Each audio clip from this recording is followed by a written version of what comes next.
This is Lady Smith, as in Black Mambazo, because we are in KwaZulu-Natal, and you all know when you hear Lady Smith, those glorious a cappella vocals and the wonderful little dance routines. This is where they come from. Homeless, homeless, moonlight sleeping on a midnight lake. Lady Smith Black Mambazo are arguably the most well-known South African group in the world. Fame came in 1986 after they featured on American singer-songwriter Paul Simon's album, Graceland. Somebody crying, why? Somebody sing. Somebody sing, hello, somebody sing. The record sold 16 million copies, introducing many of us to the unique sounds of the South African voice for the first time.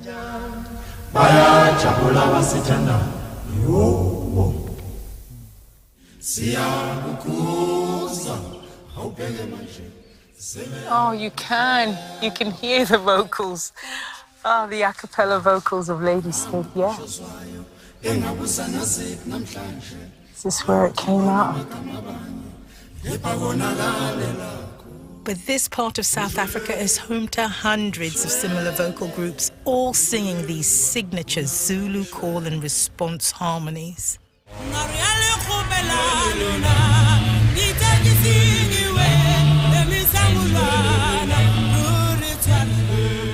This is Durban.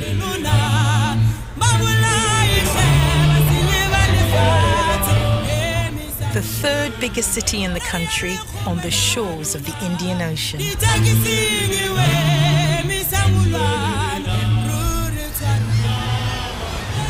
The roots of the South African a cappella tradition run deep here, and I want to know where they come from.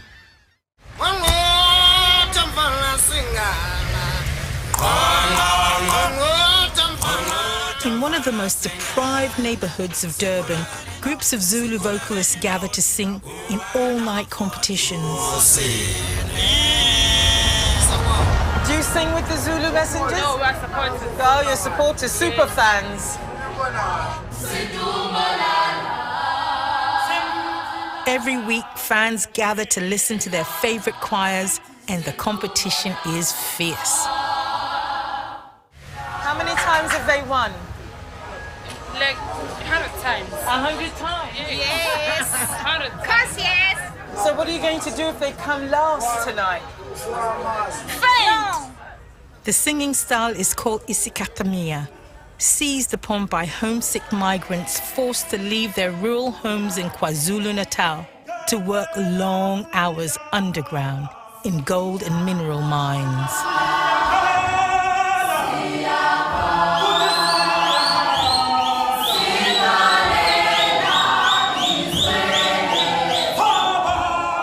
The music may be beautiful, but the themes are deadly serious.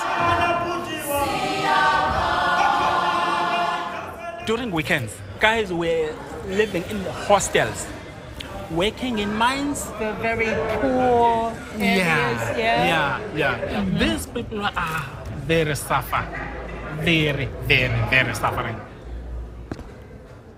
The lyrics tell stories of displacement, rape, murder, even backstreet abortions.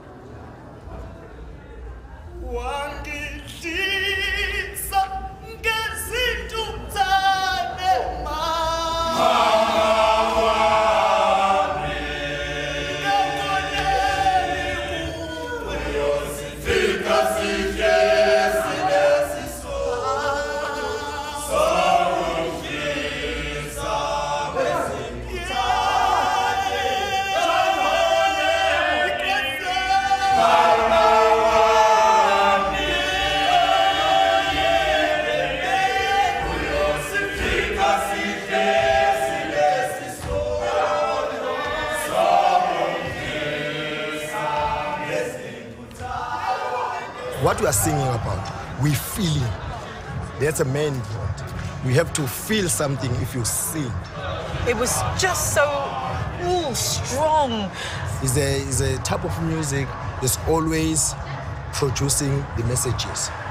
It's not like going on the stage, oh guys, let's go and pose and all that. No, but it's just give the people the soul messages.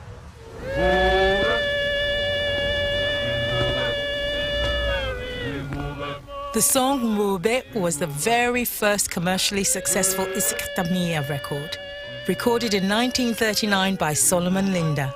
His call and response vocal harmonies went on to become one of the most covered songs of all time. That song, we know it as The Lion Sleeps Tonight. In the jungle, the mighty jungle, the lion sleeps tonight. Yeah, that's the one. You know. So we all know this song, but we didn't know that it came from the mine work. Yes. Solomon Linda signed away the rights to his song for less than $2 and died impoverished.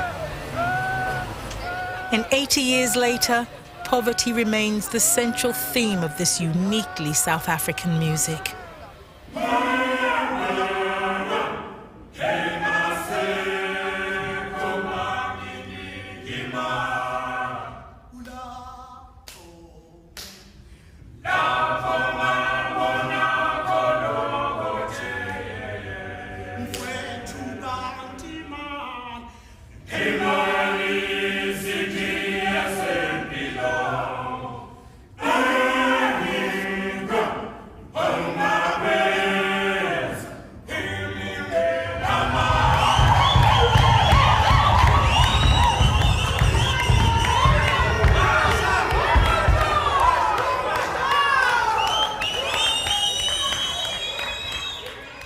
What an amazing night.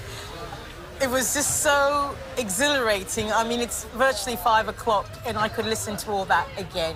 And there's something about people coming together and raising their voices in harmony that is so uplifting. But the things that these people were singing about were really, really devastating and dark. So it was thrilling, but it was chilling.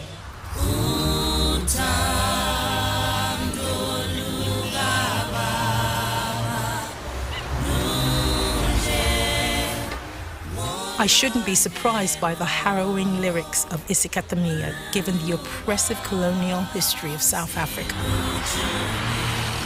But the arrival of Christian missionaries did bring a standardized European form to ancient vocal traditions. Churches in Africa are teeming with people, filled to the rafters, singing, and it's mainly gospel singing, and I'm here to see the Durban Gospel Choir.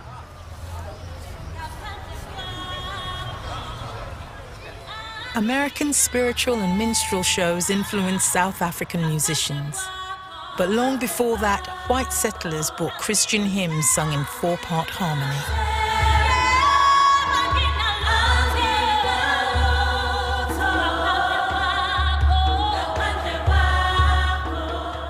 The sound is unmistakably South African, but the polyphonic harmonies and the building they are sung in have European origins. What a magnificent combination.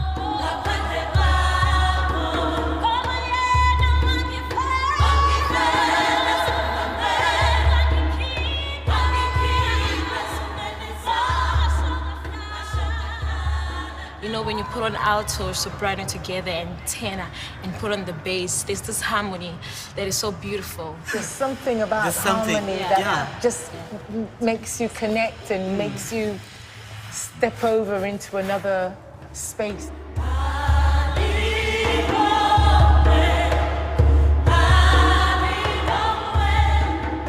Gospel is so big here. I mean, why is that? A song can touch people in a way that words can't. And the spirit is right and the heart is right. It's what makes people just weep inexplicably. Yeah, there must be some kind of chemical effect because, you know, when they started singing, it was really, really nice. And then that harmony kicked in after a few bars and it just... It gets you.